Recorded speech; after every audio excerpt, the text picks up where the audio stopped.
One of the techniques that is just really a go-to technique for big fish, also for shallow water fish, is frogging. And there's all kinds of frogs. Techniques that are specific to shallow water sometimes work really, really well.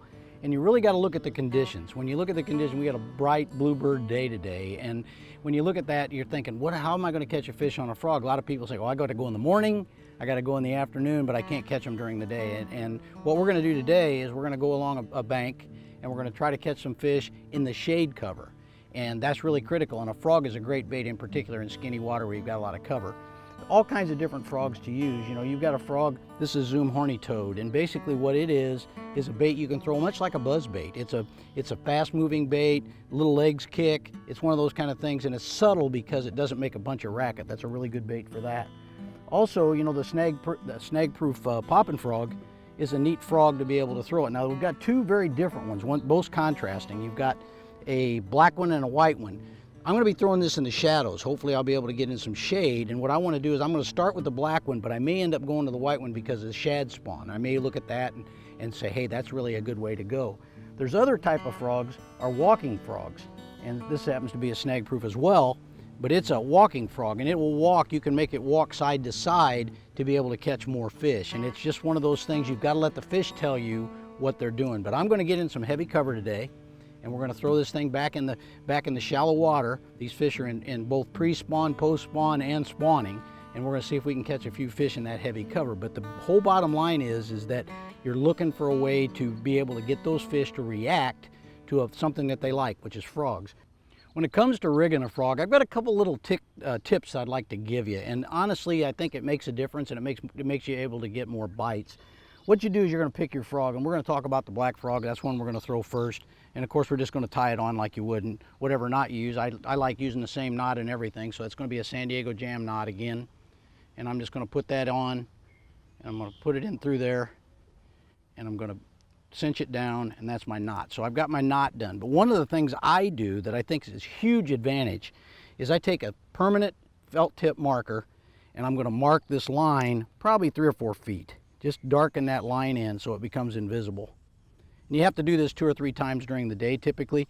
You may not have to go much more than that, but just darken that line so it becomes invisible to the fish and he doesn't get line shot. It's a big time advantage because when this frog is walking, it's thrown in there, it looks more natural, and I think the fish will bite it better.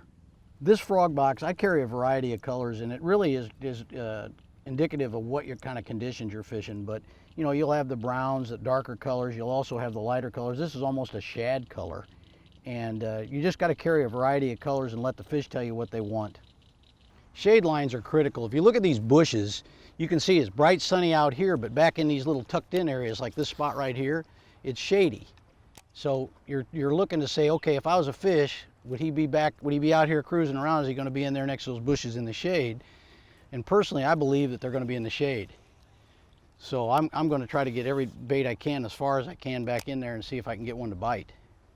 And one of the things sometimes people do is they work a frog too fast.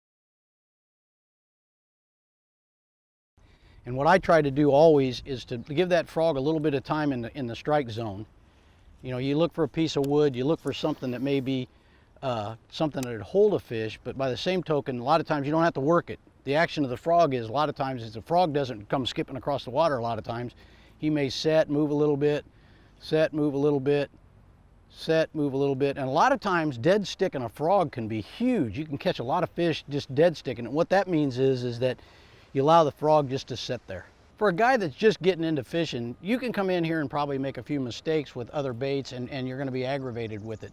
The neat thing about this is this bait casts like a crankbait, it casts like a jig, but you can put it in places you can't do with that other stuff. So if you're a guy just really starting out, this is a real good technique to do that with, because you can't really make a mistake that's going to hurt you. And you're going to be able to put the bait exactly where you want to. You're going to be able to throw it underneath a tree or a bush and not be concerned that you're going to get hung up. So it's a really good starter technique. It's one of those that I would recommend if you don't fish and you're just starting out. Start out with a frog. You'll be able to learn the flipping and pitching, and all that stuff will come afterwards, but this gets you the bait into the right cover at the right time. When you see that bait in the water, that looks like so many living things. It's just something that looks like a mouse maybe. It looks like in Illinois we have moles. It looks like something that they should be eating. blackbird, little baby blackbird, some of that kind of stuff. It just looks like something they should eat. And the main reason you throw it is because you're trying to imitate something natural. I think the coolest thing about frog fishing is you're tricking a fish with a piece of plastic. And it doesn't get any better than that. If you can trick a fish to get him in the boat and take a boat ride with you, there is nothing better than tricking him with a piece of plastic. You know, you can take a live bait and throw it up in there, you're probably gonna catch fish because that's what he's used to eating, but to be able to trick him with a piece of plastic, that's the deal. That is the best deal going, in my opinion. This is a totally unique bait, and the main reason is it's collapsible, it's got really good hooks in it, but you can throw it up in a bush and not worry about it getting hung up because it's sort of weedless. I mean, it's not completely weedless, you can get stuff on it, but 99% of the stuff you throw it into, you can get it out of the bush without any problem whatsoever. You know, when you make your cast, one of the neat things about a frog is that you're able to make that frog, you can throw it in some really heavy stuff and not get hung up. You know, a Texas rig, a jig, some of that kind of stuff, you have to be more precise. You can take and throw a frog a lot of times way up into a tree and be able to pull that frog out. Even if you're making a bad cast, you can be able to get that frog back. And this is one of those techniques that allows you to do that with a frog. You can throw it just about anywhere you want to up in a tree. I like to do a roll cast too, you know, and this low hanging stuff, you're wanting to try to throw it underneath it. I also use braid typically all the time with this kind of cover because you don't want him to run back underneath the tree. You want to be able to get him out of the tree and be able to pull him out of there so he's coming out towards you when he bites it. Probably something that a lot of guys miss is the combination you use to frog fish. And I use braid all the time. Typically I'll go down as low as 30, but I like 65. And what I like to also have is a very stiff rod and a reel that's either 6.4 or higher gear ratio. And the reason for that is that when that fish eats it, you want to be able to get him out of the cover and pull him as quick as you can back to the boat. If you don't have a high gear ratio reel, you can't do that. So you're trying to make a cast, a good cast. You're trying to lay it there, let it set for a second, and then be able to have a gear ratio reel that allows you to be able to get it out of heavy cover if the fish gets in it. And it's just really a cadence issue. It's get the bait where it's supposed to be, have the right rod and reel, have the right line, and you'll be able to catch them better.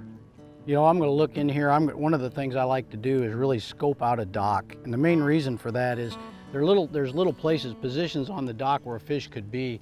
I always want to try to get in the shade first, get it underneath that dock, get it in the shade. Right there's a great spot for that. And a lot of times you don't have to work the bait. You just got to let it sit there.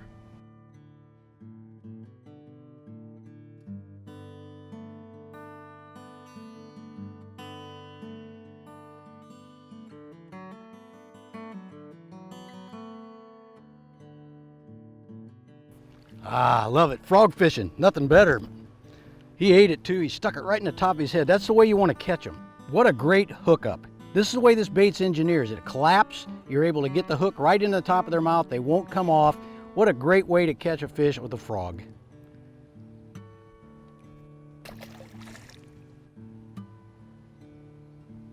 Check us out at wired2fish.com.